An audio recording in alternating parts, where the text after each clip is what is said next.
அஸ்ஸலாமு அலைக்கும் வரஹ்மத்துல்லாஹி வபரகாத்துஹு. கண்ணியத்திற்குரிய எல்லாம் அல்ல அல்லாஹ் ஜல்ல ஷானஹு தஆலாவின் நல்லடியார்களே, திருமண ஒப்பந்தத்தை உறுதியாக நாம் நிறைவேற்ற வேண்டும் என்ற தொடரிலே சில செய்திகளை நாம் அறிந்து வருகிறோம். கணவன் மனைவியராக வாழக்கூடியவர்கள் கணவன் எப்படியெல்லாம் நடந்து கொள்ள வேண்டும் என்ற விதிகளை நாம் முன்னரே பார்த்துவிட்டோம். மனைவியராக இருக்கக்கூடியவர்கள் அவர்களுடைய பேராசையின் காரணமாக, அவர்கள் அளவுக்கு அதிகமாக ஆசைப்படுவதன் காரணமாக தங்களுடைய கணவர்களை தவறான வழியிலே பொருளீட்டுவதற்கு அவர்கள் தூண்டி விடுகிறார்கள். இதை அவர்கள் தவிர்க்க வேண்டும் என்பதை கடந்த தொடரிலே நாம் பார்த்தோம். இயற்கையாகவே அமைந்திருக்கக்கூடிய இந்த பேராசையிலிருந்து எப்படி விடுபடுவது? பேராசைப்படக்கூடாது என்று சொன்னால் உடனே பேராசைப்படாமல் இருக்க மாட்டாங்க. பேராசைப்படக்கூடாது என்று சொன்னால் அதிலிருந்து தப்பிக்கிறதுக்கு என்ன மாதிரி நம்ம நடந்து கொண்டால் அது நமக்கு வராது. இதை ஆண்களும் பெண்களும் அறிந்து கொள்ள வேண்டும் என்றாலும் பெண்கள் முக்கியமாக அறிந்து கொள்ள வேண்டும். அவங்க தான் ரொம்ப அதிகமாக ஆசைப்படக்கூடியவர்களாக இருக்கிறார்கள் செல்வத்தில். அப்போ இந்த பேராசை வரக்கூடாது என்று சொன்னால் அதற்கு சில அறிவுரைகளை மார்க்கம் நமக்கு சொல்லி தந்திருக்கிறது. என்ன அறிவுரை? இந்த பேராசை வருவதற்குரிய அந்த எண்ணத்தை தூக்கி எறிய வேண்டும் என்று சொன்னால், நீங்கள் எவ்வளவுதான் ஆசைப்பட்டாலும் ஒரு எல்லையில் நாங்கள் திருப்தி அடைஞ்சிருவோம் யாராவது சொல்ல இயலுமா? நம்ம ஆசைப்படுறோம், 1 கோடி, ஒரு பிச்சைக்காரனா இருக்கிறோம், 1 கோடி ரூபா வந்து விட்டது, இனிமேல் எனக்கு போதும், இனிமேல் எனக்கு சல்லி காசு தேவையில்லை என்ற ஒரு மனநிலை நமக்கு வந்து விடுமா? வராது. 10,000 கோடி வந்து விட்டது, இதோடு நம்ம திருப்தி அடைஞ்சிருவோம், அடைவோமா? அடைய மாட்டோம். அப்போ அளவுக்கு அதிகமாக தாறுமாறாக எவ்வளவு இருக்குது என்று நமக்கு தெரியாத அளவுக்கு கூட செல்வம் குவிந்தாலும் அதோட திருப்தி அடைஞ்சிருவோம்னு சொன்னால் நீங்கள் அதை ஆசைப்பட்டுக்கிட்டே இருக்கலாம். எவ்வளோ வந்தாலும் திருப்தி வராது. கோடி வச்சுக்கிறவன் இன்னொரு கோடிக்கு ஆசைப்படுறான், 1000 கோடி வச்சுக்கிறவன் இன்னொரு 1000 கோடிக்கு ஆசைப்படுறான், 10,000 கோடி வச்சிருந்தா 20,000 கோடிக்கு ஆசைப்படுகிறான், 2 ரூபா வச்சுக்கிறவன் 4 ரூபாய்க்கு ஆசைப்படுகிறான். இது எங்கேயாவது முடியுமா? ஒரு இலக்கை நோக்கி நம்ம போனால் அது முடிஞ்சிரும்டா போய்கிட்டே இருக்கலாம். முடியாது. இது ஒரு நோய். இப்படி அளவுக்கு அதிகமாக நம்ம ஆசைப்படுவது அது ஒரு நோய். நம்ம எவ்வளோ வந்தாலும் நம்ம திருப்தி அடைஞ்சிடவா போகிறோம்? அல்லாஹ் அழகா நம்மள்ட்ட சொல்லி தர்றான், அல்ஹாக்குமுத் தகாசுர், இன்னும் வேணும் இன்னும் வேணும் என்கிற இந்த பேராசை உங்களை நாசமாக்கி விட்டது, இறை நினைவிலிருந்து திசை திருப்பி விட்டது. இது எது வரைக்கும் இருக்கு? ஹத்தா ஜுர்துமுல் மகாபிர், கபுருஸ்தானுக்கு போற வரைக்கும், அடக்கஸ்தலத்துக்கு போற வரைக்கும் இது போவாது. உனக்கு பேராசை இன்னும் வேணும் இன்னும் வேணும் இன்னும் வேணும்னு நீங்கள் ஆசைப்பட்டீர்களே, ஆனால் அது சாவுற வரைக்கும் போகாது. அப்ப எது அது தீர்வை இல்லையோ அதை நம்ம லிமிட் நம்மளா தான் பண்ணிக்கிறணும், நம்மளாகத்தான் பண்ணிக்கொள்ள வேண்டுமே தவிர இன்னும் வேணும் இன்னும் வேணும் இன்னும் வேணும்னு சொல்லிட்டே இருந்தா அதுதான் வாழ்க்கையா போயிடும். எல்லா விதமான நல்ல விஷயங்களும் நம்மிடமிருந்து எடுபட்டு போவதற்கு இந்த பேராசை காரணமாகிவிடும். நபிகள் நாயகம் ஸல்லல்லாஹு அலைஹி வஸல்லம் சொன்னார்கள், தங்கத்தினால ஒரு நதியே ஓடுது. நதி ஓடுதுன்னா என்ன? தண்ணி ஓடிக்கிட்டே இருக்கு, தங்க தண்ணி, அள்ளி அள்ளி தங்கத்தை யூஸ் பண்ணிக்கிறலாம்.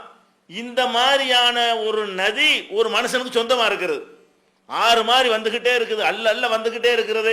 இது மாதிரி ஒரு மனிதனுக்கு தங்க ஓடை, தங்க நதி சொந்தமாக இருந்தால் அப்ப அவன் சொல்லுவானா, இது மாதிரி இன்னொன்று தான் நல்லா இருக்குமே, இல்ல அஹப்ப யகூனலஹு வாதியானி மின் தஹபின், ஒரு தங்க ஆறே அவனுக்கு ஓடிக்கொண்டிருந்தா கூட இது ஒன்று தானே இருக்குது, இன்னொரு 6 இருந்தா என்ன நல்லா இருக்குமேன்னு சொல்லுவானா. அப்ப என்ன, எங்க நம்ம திருப்தி அடைய போறோம்? இந்த பேராசைப்படக்கூடிய நினைக்கணும், இதுக்கு ஒரு முடிவு கிடையாது. ஓரளவுக்கு சாப்பிடக்குள்ள எல்லாம் தந்திருக்கிறானா அல்ஹம்துலில்லாஹ்னு நினைத்து கொள்ளணுமே தவிர இன்னும் வேணும் இன்னும் வேணும் இன்னும் வேணும் இதை கூட்டணும் பெருக்கணும்னு போனோம்னா அவ்வளவுதான். அப்ப இது இந்த ஒரு பாடத்தை நம்ம மனசுல வச்சுக்கிறணும். என்ன பாடம் இது? எவ்வளவு அடங்கவா போகுது? இதுக்கு ஏதாவது ஒரு லிமிட் இருக்குதா? திருப்தி அடைஞ்சிருவோமா? சோறு திங்கிறோம், கோடீஸ்வரனா இருந்தாலும் அந்த அரைக்கப்படி சோறு தான் திங்க முடியும், பணக்காரனாக்க தின்னுகிட்டே இருக்க முடியுமா? அதெல்லாம் ஒரு லிமிட்ல முடிஞ்சு போயிடும். அப்போ அணிகிறது இருக்குது, ஒரு டெய்லி ஒரு சட்டை அணிஞ்சா கூட 360 சட்டை தான் அணிய முடியும், அதுக்கு மேலே முடியுமா? அப்போ எல்லாத்துக்குமே ஒரு லிமிட் இருக்கிறது, இதுக்கு லிமிட் கிடையாது. இன்னும் வேணும் இன்னும் வேணும் இன்னும் வேணும்னு சொல்வதற்கு எவ்வளவு வந்தாலும் அடங்க மாட்டேங்குது, எல்லாமே அடங்கிடுது. உலகத்தில் எந்த விஷயமாக இருந்தாலும் போதும், கல்யாண வீட்டில் போய் திருட்டு இருக்க முடியுமா? எத்தனை வகையான சாப்பாடா போதுன்றோமா இல்லையா? ஆரம்பத்தில் இந்த சட்டியை திண்டலாம்னு சொல்லி உட்கார்ந்தா கூட 2 இலை போட்டோன்னு என்ன ஆயிருது, முடிஞ்சு போச்சு. அப்ப எல்லாத்துலயும் நம்ம வந்து நிறைவடைஞ்சிடறோம்.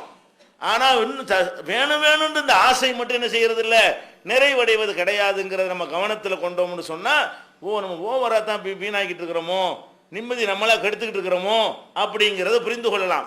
இரண்டாவதாக இந்த பேராசையிலிருந்து விடுபடுவதற்கு இரண்டாவதாக நீங்கள் அறிந்து கொள்ள வேண்டிய ஒரு விஷயம், ஒரு மனிதன் எவ்வளவுதான் இருந்தாலும் அனுபவிக்கிறது தானே செல்வம். ஒரு எல்லைக்கு மேல் அனுபவிக்கலாது.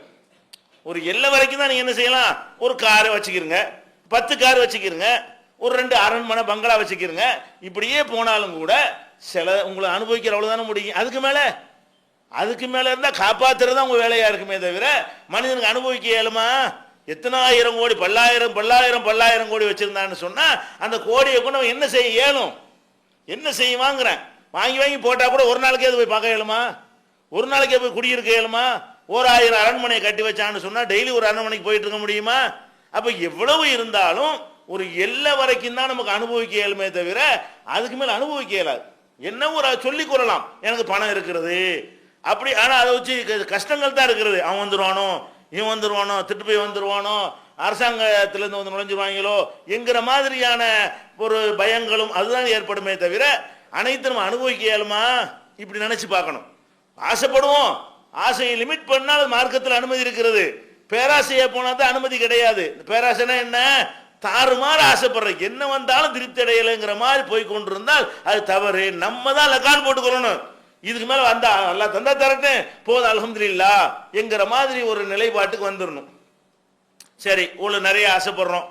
சாப்பிட்றதுக்கு ஆசைப்பட்டா தப்பு கிடையாது, அணிகிறதுக்கு ஆசைப்பட்டா தப்பு கிடையாது, ஏதோ மார்க்கத்துக்காக தான தர்மங்கள் செஞ்சு நன்மைகள் அடைவதற்காக வேண்டி கொஞ்சம் பணம் இருந்தால் நல்லது ஆசைப்பட்டா தப்பு கிடையாது.